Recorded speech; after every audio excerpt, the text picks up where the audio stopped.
What's up, Grappler fans? Today I'm hoping to pick up where I left off on taking this front clip off of my 71 Crew Cab. I've got it pretty well loosened up. The front and this driver's side are all one piece, separate from the truck hopefully now. So I'm gonna pop the hood, pull that off, and then see if I can, kind of take all the separate pieces apart once I'll be able to get to all those bolts that have the spinning anchor nuts.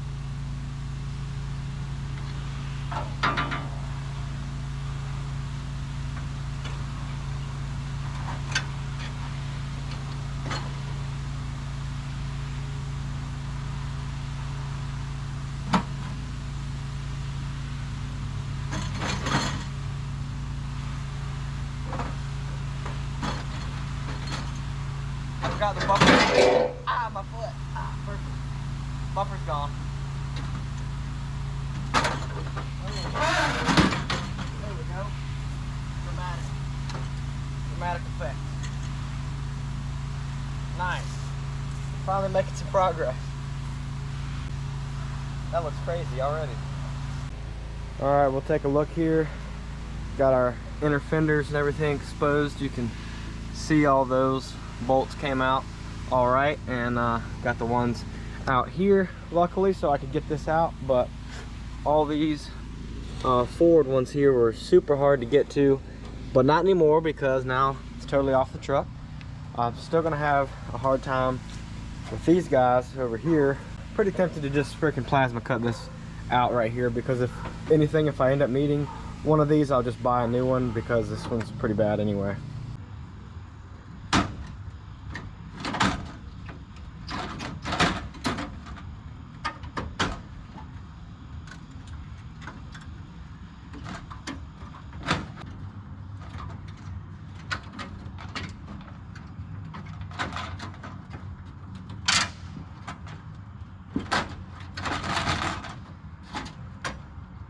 Apparently I didn't do a very good job plasma cutting this part.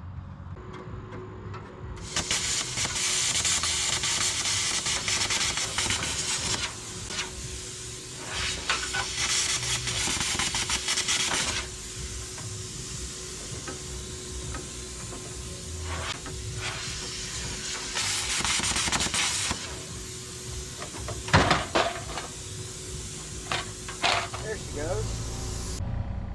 Just hit the back side of these bolts that had stripped out anchor nuts with the plasma cutter, and now I have little stubbies that are coming right off. Find a good place to put that. Yeah, that's a good spot. Let's see if this one comes off too.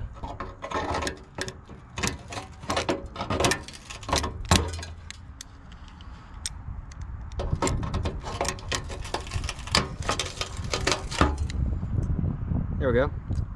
Not so bad. So hopefully now, if I can, yeah, there we go. Now I'm thinking I ought to be able to cut this out real quick, and then that ought to do it. It should be free.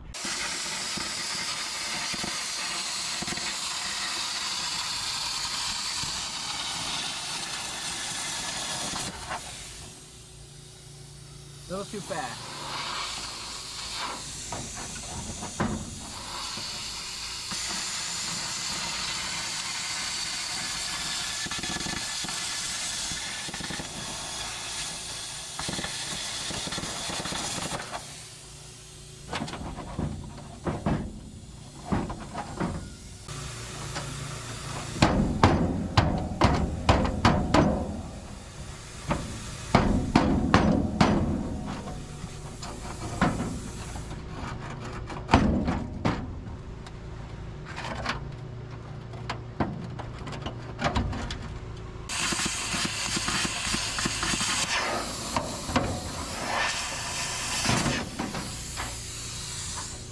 Ta-da! That's more like it. We are making some moderate progress here, taking stuff off. This was how I was hoping like the first day it would go, but then it started raining and stuff wasn't working out. So a few days later, finally got most of the front clip off. The next thing I want to take off is this hood, and then I'm going to try to decide how much of this I'm going to leave on here, because I wouldn't mind once I cut it out and leave the floor and firewall and steering column and everything behind, having a little go-kart that's still drivable that I could sell to somebody as a running and driving, you know, chassis. So I'm gonna get to work on this hood here. I think I'm just gonna unbolt this whole hinge and everything. I've got like 4 bolts on each side that I could take out. They look pretty crusty though, but at least if they don't come out, I can plasma cut them pretty easily. They're in a pretty accessible spot now that fender's gone. Here's a look at the condition of the cab down here. It doesn't look like it's rusted through anywhere, but it's definitely not far from it. Pretty crusty in there. I'm not sure how much of that cab I'm gonna steal. I do think I might end up using this little section here because this is pinched, and the louvers, or whatever you call these little slats, are in better shape on that one.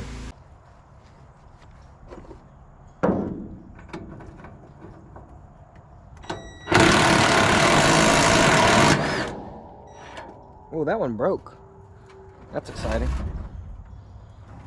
All right, hood is not trying to cooperate anymore. Seems legit. Look at that.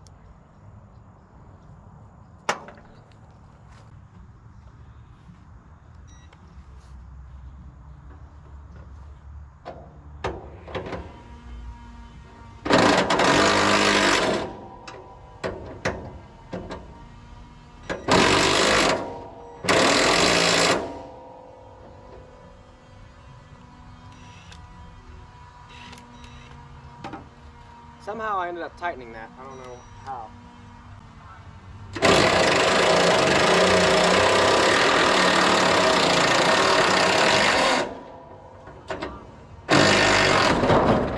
There she goes. Figured that was going to be dramatic. I can't reach. There we go.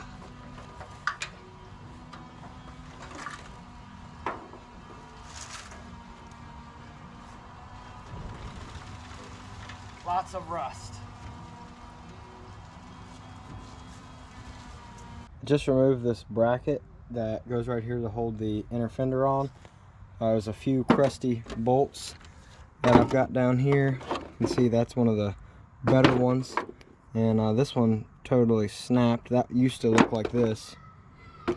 And there's the other end of it. But about to do the same thing the other side. The bolts just kind of go straight through. And it's not the best design because you know they're going to rust when they're just chilling out there in the open air. I just got these 2 out, and then look at this one. It freaking broke just from the vibrations of the impact. That's wild. Let's see if this guy will come off. Might have to hit it with the adjustable hammer.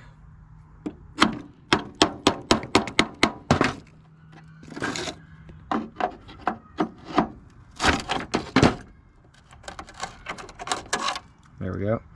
So got those out, and then these 3 here, and then once that's all out, that'll leave, you know, everything from here up kind of free to come off. So as I cut it, I ought to be able to get everything out of there and still leave the engine and, you know, our grounds for the you know, starter relay and starter solenoid and all that fun stuff. So I could still start this thing up, move it around the yard, and like I said, have a little fun with it. Check out the size of the wasp nest that was in this one. Freaking glad that was not an active nest. That thing is huge. I've never seen one. It's like, I guess there was 3 different ones at different times or something. That's wild. But from here up, I can now cut this below this line inboard here. I guess I'm gonna cut it like right about here. So I'm gonna leave all that and then take everything up and out, up off of this thing, and that's what all is gonna get set on the 2016 POWERSTROKE over here, so that I can get you know, the cab to fit right.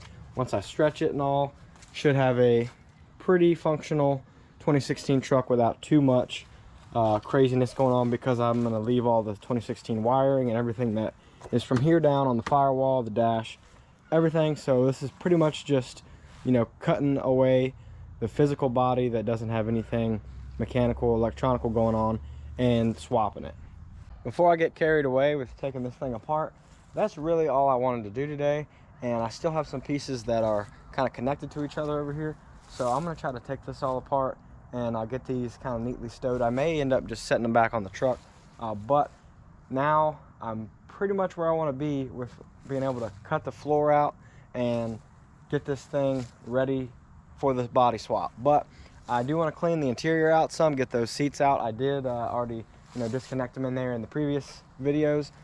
But for one day, I'm pretty happy. The past couple days leading up to this, it's been a slow process, but it's coming along. I've got her looking totally different now, the old front end delete, and I think this is a good place to stop for the day. Thank y'all so much for watching. Please like, comment, subscribe, all that stuff. It actually does help me out.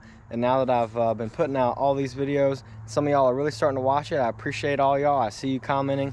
Thank you so much. And make sure you check out GRAPPAHOLICS on Instagram.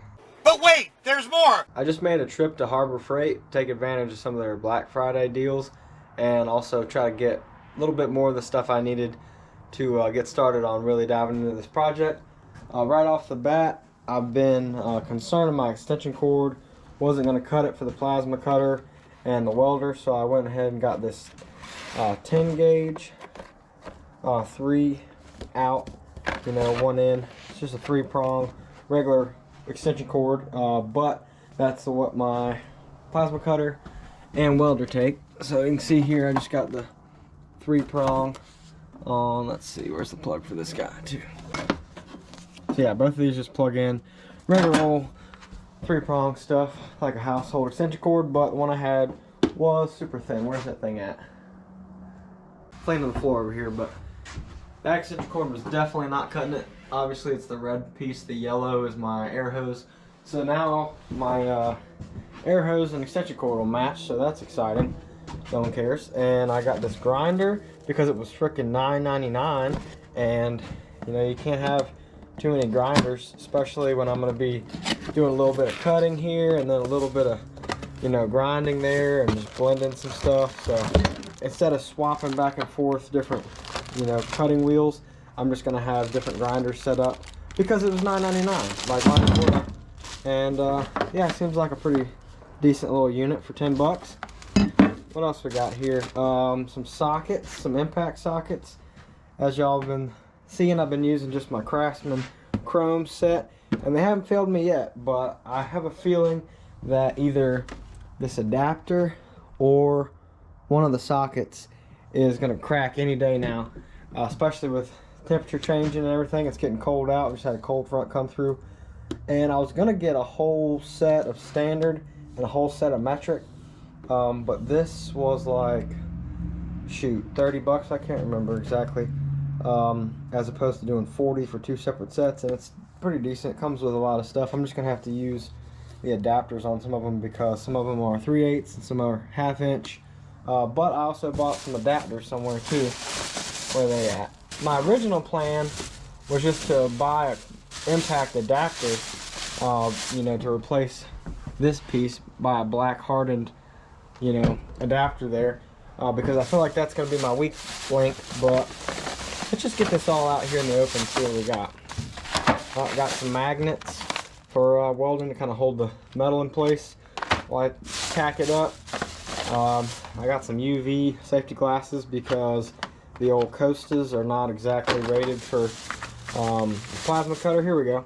So I got these different adapters here, and that little one there is the only one I really was worried about, but for like 4 bucks I got this whole set here to go with that. And it's all this Pittsburgh stuff, which I've never used before, but my buddy that works at Harbor Freight says it has a lifetime warranty. You bring it back, no questions asked kind of deal, so that's exciting. I got some grinder brush kit set up here so I can just clean up after my welds.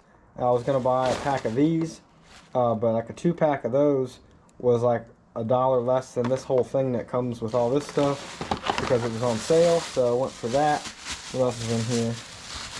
I think this is my square. I got a square here that I'm mostly planning on using it as a guide for the plasma cutter, also just kind of figuring out a few things on my measurements and stuff. We'll see if that is actually useful. And then in here I got a bunch of different flat discs or flap discs and of different grits, 36, 60. I got some little cutting wheels. I think they're slightly thinner than the ones that are already on. I guess you'd call this a a little cut-off wheel. But either way, I got some new blades for that and some regular ones for the grinder. And just to show y'all, this is the grinder I've already got. It's a Hitachi rig here. A lot of junk in here. I need to clean my stuff up, but we're gonna get it done. And this is most of the stuff I'm planning on using for this project, which I'm sure sounds crazy. Also, I got a Central Pneumatic little belt sander. So this is gonna help me with little spot rivets, and this was like 30 bucks. Seemed like a decent setup. We will see how that goes. I'll probably do a little video comparing the belt sander to my, this is just a spot weld cutter kit, and it's like some little bits and, you know, interchangeable heads. But basically all the little, you know, seams in the truck, you know, new and old, have little spot welds about this size in them, and should be able to cut them out with this guy. I'm concerned this might be a little bit too small. It looked bigger in the picture on Amazon, but that might do the trick. Either way, that was like under 20, and this was like 30 bucks, and it came with a couple of strips of sandpaper. So I'm going to use this guy, compare them, see what works better. Definitely trying to ball on a budget here, but I think the end result will be worth it. Also, I got a couple extra sanding belts for that. And what's in here? Got one I haven't really broke into yet. Oh, my dang grinder I currently have has a freaking death blade stuck on it from where I was cutting a root, which I don't recommend, and I can't get it off. So I bought a pretty heavy duty pin wrench to get that off. Even though this thing came with one, I already broke one like this trying to get it off. Just the, you know, regular old stainless steel one didn't cut it for mine. And we got some welding gloves in here. These seemed like you know, the best ones that they had left. They seem to fit pretty well, and they were nice and cheap as well. So I think that's about it. Let me spread it out a little bit better here. But yeah, I definitely had a good time in there, shopping spree, and took advantage of some of the sales, and then just got some stuff I needed in general. But let me know what y'all think of all this stuff, and stay tuned for me actually using it in some of the next videos and really diving into this truck.